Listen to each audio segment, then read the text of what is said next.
Boa tarde, eu me chamo Priscila Monteiro, sou psicóloga, especialista em saúde pública, em direitos humanos, ético-raciais em saúde pública, pela ENSP, né? A Escola de Saúde Pública da Fiocruz. Primeiro eu quero saudar a todos que fazem parte do Aos Ouvidos, a Denise, ao Luan, enfim, a todas as pessoas que complementam, né, esse trabalho, que fazem parte desse trabalho, que faz esse trabalho acontecer, né? Quero saudar a todos e todos que também vão ouvir, né, essa gravação, né, que vão estar acessando, né, esse material, né? Também é importante dizer que eu sou moradora da Maré, né, aqui no Rio de Janeiro. O meu trabalho ele é atuante dentro da Maré, né? Eu faço um trabalho que é um trabalho de psicologia clínica dentro da Maré e desenvolvo um trabalho que se chama Espaço Casulo, que é um trabalho onde a gente atende prioritariamente mulheres pretas e faveladas, né? E dentro desse trabalho a gente desenvolve uma série de oficinas, né, que é voltada para educação em saúde e artes, né, que tem esse viés, assim, né? A gente é um espaço que trabalha em coletivo e para o coletivo, né? Ele não é o coletivo, né? Mas a gente trabalha para trabalhos coletivos e fortalecendo os movimentos coletivos existentes, né, na Maré, assim, sobretudo. E principalmente fortalecendo também o SUS, né, e também as iniciativas públicas e iniciativas também privadas que têm esse viés de fortalecimento do conjunto de favelas, né, da Maré, e, enfim, que tem esse viés em direitos, né, em saúde, em educação. Então, a gente trabalha assim dentro dessas perspectivas. Queria dizer que foi bem desafiador assim o processo de pandemia, assim, né, assim, sobretudo aqui na Maré. Acho que nas áreas periféricas, né, tanto na zona rural como na zona mais empobrecidas, né, como as favelas, né, porque, enfim, a questão do isolamento, mais para falar, né, que, enfim, as relações, né, elas se dão com a vizinhança, né, a rua, né, acaba sendo uma extensão da casa. Então, esse processo de isolamento para a favela foi um processo bem adoecedor, assim, né? Por conta disso também. Além disso, o fato da própria estrutura, né, da casa, enfim, as condições que cada pessoa tinha que ainda tem, né? Porque isso é uma realidade, né? Nas favelas, a estrutura de cada casa são estruturas pequenas e, no geral, são famílias numerosas. Então, essa questão do isolamento social foi uma questão muito adoecedora, né? Muitas pessoas ficaram deprimidas nesse processo de pandemia por conta disso, né? Por conta dessa questão da gente nunca ter no Brasil passado por uma questão assim, né? Um fenômeno assim que fizesse com que a gente, uma pandemia, né, que abarcasse um grande número de pessoas, né, que, né, muitas pessoas fossem acometidas, enfim, a gente nunca passou por um processo assim, né? Então, era tudo muito novo, né, assim, no Brasil em especial, e falando sobre o território, essas questões, né? Além disso, né, quando a gente pensa em periferia, quando a gente pensa em favela, né, o que a gente pôde perceber também que quem era solicitada, né, a mão de obra que era solicitada era a mão favelada, né? Era a mão da empregada doméstica, né? Enfim, os entregadores de comida fast food, entregadores em gerais, né? De iFood e tal. Então, e na grande maioria, essas pessoas são moradoras de áreas periféricas. Então, o isolamento era para quem, né? quem poderia, de fato, ficar isolado, né? E para quem servia, né, também, né? Então, e aí também um dado muito importante, né, que isso não sou eu que estou dizendo, né, mas são os dados do IBGE, né? A gente pôde comprovar também que economicamente houve um declínio muito grande, né, assim, porque sobretudo, né, quem faz a manutenção econômica também do Estado, do município, são os trabalhadores, né? Então, como essa galera não tinha como trabalhar, não estava, ou tinha uma fonte de renda precarizada, mais precarizada ainda, né? Não tinha como consumir, e assim, né, isso não trouxe um grande impacto na economia. Então, a gente percebe, né, que as áreas periféricas são o braço, né? É quem movimenta, é a mola que movimenta o país, né?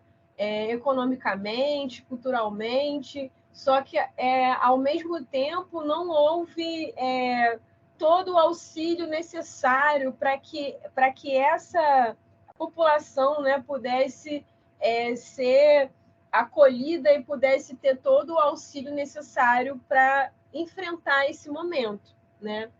Então, eu lembro que foi bem significativo, né, quando Aos Ouvidos entrou em contato comigo e tal, ou falando, né, dos trabalhos que podiam oferecer e tudo mais, e essas condições, né, que existia dentro do território, e poder contar, né, com esse auxílio, poder contar com esse trabalho, né, para vários casos, né, de pessoas sujeitas à depressão, né, enfim, a crianças, adolescentes, né, enfim, em processo de sofrimento e tal.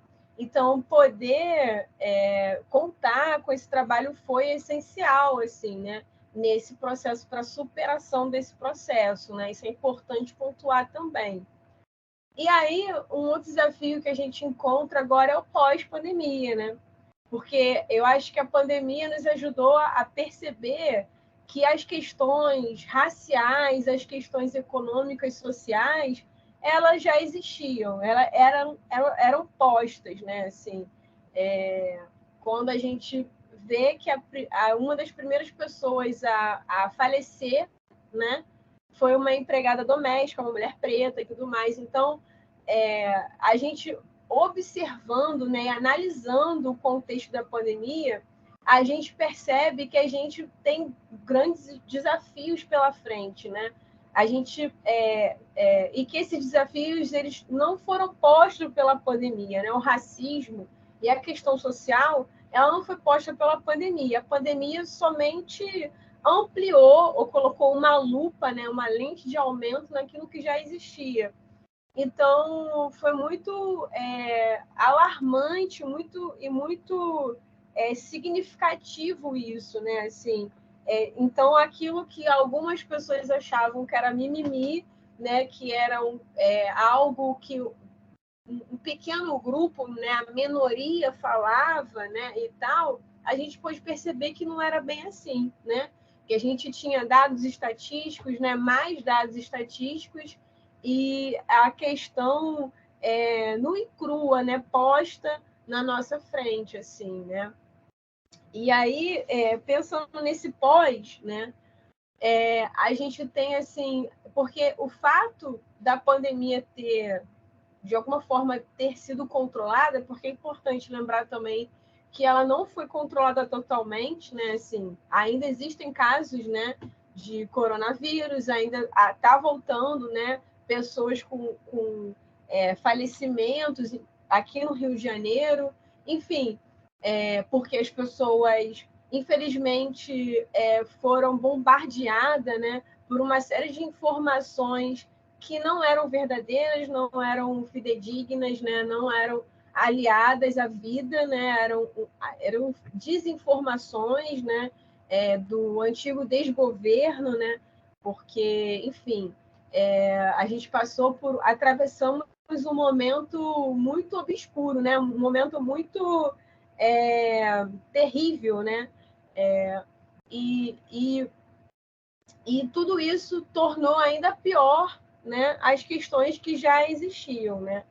Então, pensar sobre isso, pensar sobre esse pós, né? Porque é isso, né? Tem algo que ainda não foi resolvido completamente, né? As pessoas acreditaram de fato nessas verdades que foram bombardeadas, né? E todas as pessoas não fizeram todas enfim, todas as vacinas, né? E aí muitas pessoas só fizeram a primeira vacina, a primeira dose, e as outras doses não tomaram, enfim. E isso faz com que a gente ainda viva esse dilema, né? Essa questão da vacinação é um grande dilema, né? Muitas doenças que tinham sido erradicadas do país, elas estão voltando a toda tona, né? Por conta ainda dessas desinformações que o tempo todo a gente vai acessando pela internet, dessas pessoas que compactuam com a morte, né? Com o antigo governo, enfim, né? E que trazem informações que não são aliadas à ciência, que não são aliadas a uma pesquisa, mas é dentro de um achismo, né? Enfim. E aí a gente ainda tem esse pós, né? Porque não está totalmente resolvido. E falando sobretudo sobre as questões de saúde mental, o que já existia como questões traumáticas, né? Dentro de atravessamentos cotidianos, né? Isso só agravou, né? E aí, hoje em dia, dando um panorama sobre isso, né? Falando sobre isso hoje em dia, o que eu posso perceber é que, por exemplo, a gente está com uma grande demanda, né, de atendimentos psicológicos, né? E também atendimentos psicológicos que precisam de um acompanhamento longitudinal, né? Que não são atendimentos pontuais, que precisam trabalhar as questões emocionais e questões também de psiquiatria, né? E a gente não consegue acolher, né? As unidades de saúde estão extremamente sobrecarregadas, né? Por exemplo, a unidade que atende a minha área, a área que eu moro, que é a área que eu atendo, ela só tem uma psicóloga, né? Tem 2 médicos, mas tem uma psicóloga. Então, essa única psicóloga atende um número de população muito grande, assim, né?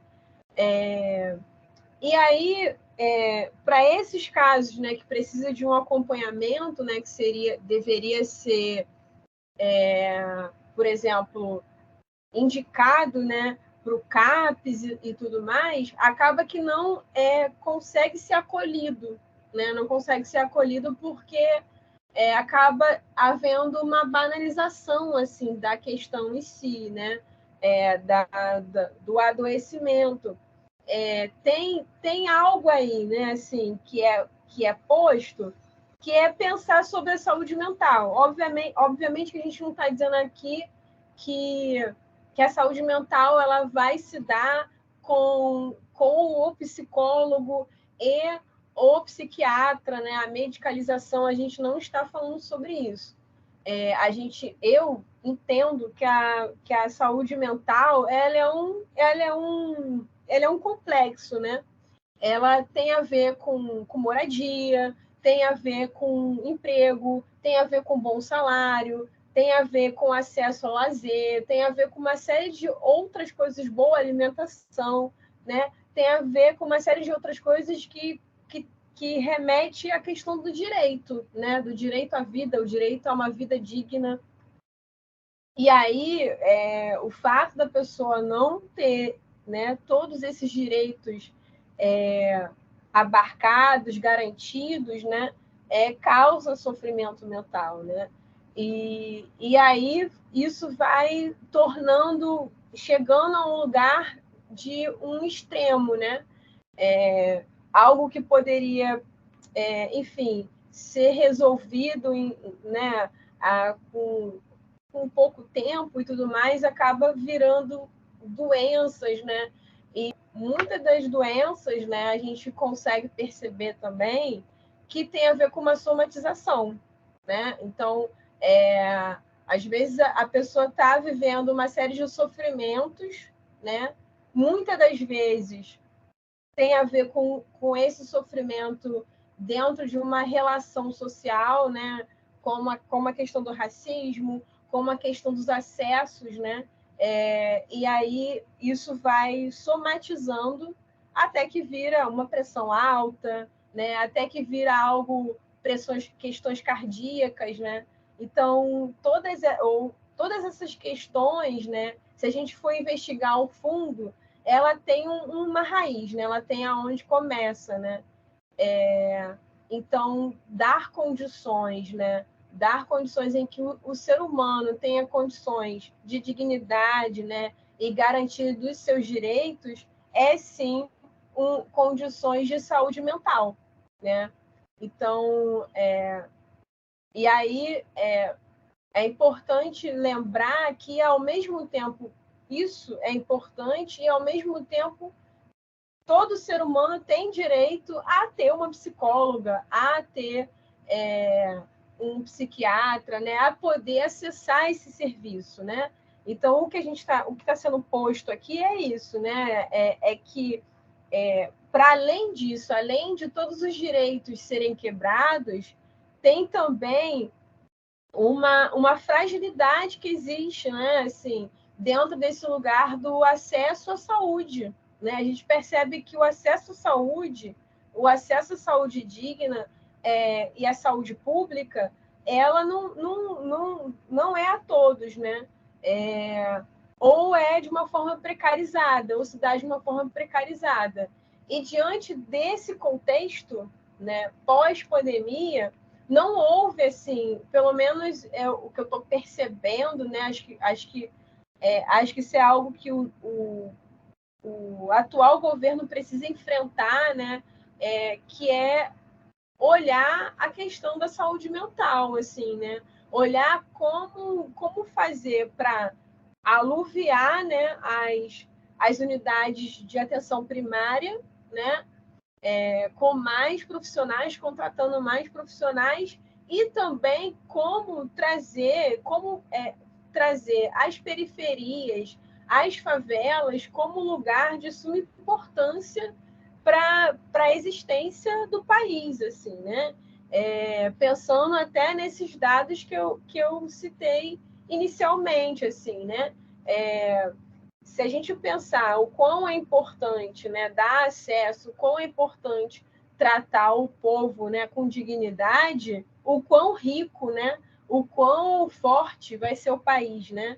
Então, acho que tem a ver com dar a atenção, né, que nós merecemos, né? Nós, povo preto, favelado, merecemos, assim. Então, eu acho que tem aí esses desafios postos, que são desafios que a gente enfrenta diariamente, né? Diariamente tá colocado aqui nos territórios, não só da Maré, mas em outras favelas do Rio e certamente em outras favelas do país, né?